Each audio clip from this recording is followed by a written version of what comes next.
Howdy everybody, I'm Gary and this is GLoPersonalFinance, where I talk about getting your finances under control, building wealth, and becoming financially independent. Hey, how many cards do you have in your wallet? Yeah, I have a total of 15 cards. You have how many cards? 15. So yeah, I hold a total of 15 credit cards in my wallet.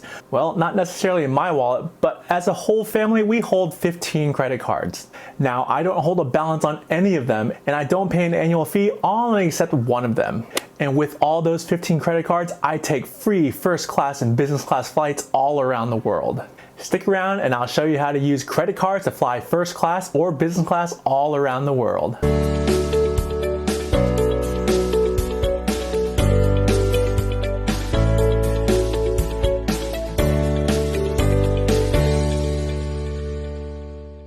If y'all can do me a favor, try hitting that thumbs up button and subscribe button. It really helps out the channel and makes the YouTube algorithm really push out this content to other credit card minded point churners who are looking to get some amazing deal with credit card points. So there are tons of different companies out there that have points.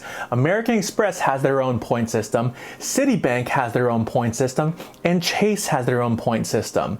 I can't do all of them at once, so I usually pick a currency to focus on until I use the points all up, and then I move on to the next company to use their point currency. So let me show you what's in my wallet. I'm currently planning a round trip first class flight to Australia, all free because of points. Yeah, I know I could probably use those points and convert them into cash, but that'll only net me about $1,200. But if I use those points and use them for flights, a first class flight to Australia costs an average around $12,000 to $25,000. So that's the best bang for your points. That's almost an 11-to-1 conversion ratio. Sure, I could probably do 2 to 3 economy flights versus a first class flight. However, flying first class is definitely an experience on its own. So let's get into what's in my wallet. Let's start with my oldest card, the Citi Double Cash card. I got this card when I was in college. Back then, it wasn't called the Double Cash card. It was called the Prestige or something like that, and it changed to Double Cash. I will never get rid of this card. So 1, an old card means it's the longest credit history. So if I get rid of this card and I cancel this card, my credit score will decrease by a lot. And for me, honestly, I feel the Double Cash card is the best utility card out there. You get 2% on everything that you buy, with an added bonus of being able to convert them into thank you points. The next card in my wallet is the basic American Express Blue card. I really don't use it much because first, not many places accept American Express, but I mainly got it because back in the day, that's pretty much only what Costco took, the American Express card. Again, I'm not getting rid of this card because of the credit history that I have with this card. So if I cancel this card, my credit score will decrease by a whole lot.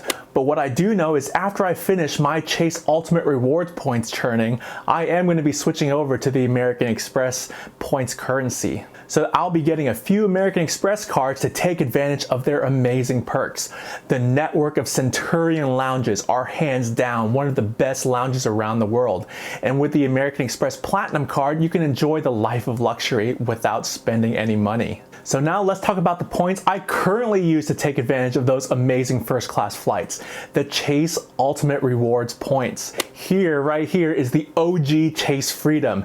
Chase has since discontinued this card, but if you already have it, then keep it forever and ever. Chase has revolving categories, so every 3 months they'll have specific categories that give you 5 points per dollar.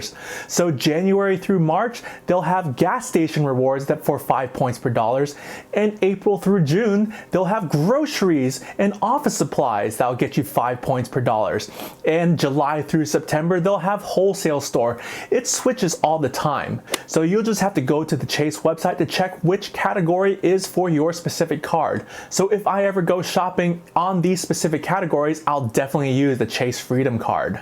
And then you have Chase's newest product, the Chase Freedom Flex.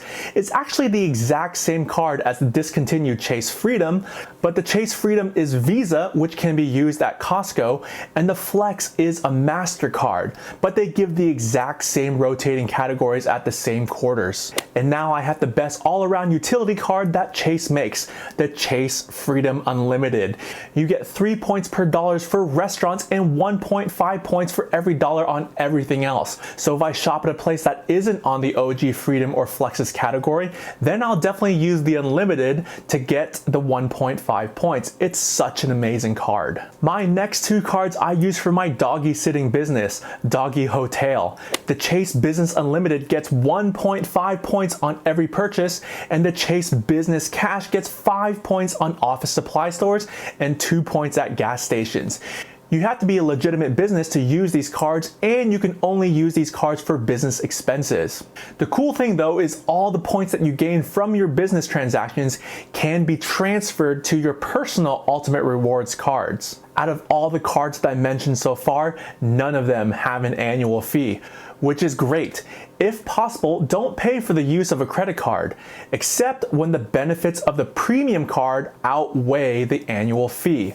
So my very last card in my stockpile of plastic, which is actually not so plastic, is the Chase Sapphire Reserve. It's metal. Okay, so the annual fee is a whopping $550, and I can definitely hear a resounding gasp from all of you.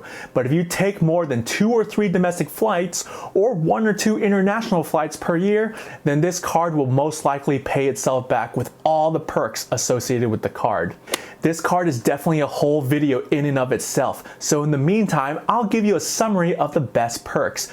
First off, they just give you $300 for travel. So if you use Uber or book a flight or use public transit, the first $300 will be paid for. Since most people already do that, that's essentially $300 off the annual fee right off the bat. But what this does, it gets you access to the most amazing network of airport lounges. By using Priority Pass, there are lounges all over the world that you can go into for free. And using this card gets you to use the Chase Ultimate Rewards points. Most airline and hotel conversions are one-to-one transfer, so this is where your points can be used in their most cost-effective way. Yeah, the annual fee is pretty steep, but if you use it right, you can gain so much more than the annual fee costs. It has amazing car rental insurance and travel protections, and I definitely urge you to study up on these if this card is right for you. But for most people, it won't be. But if you know how to game the system, then yes, this card is a game changer. I hope you like a sneak peek into my wallet. Between my wife and I, we do have a total of 15 cards altogether.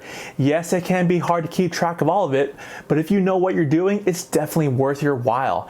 I must warn you, credit cards do amplify financial habits. So if you have good financial habits, then a credit card amplifies these good financial habits, and people take advantage of these great perks. But if you have bad financial habits, credit cards can also amplify these bad financial habits. So before getting credit cards, you must get your financial well-being in order.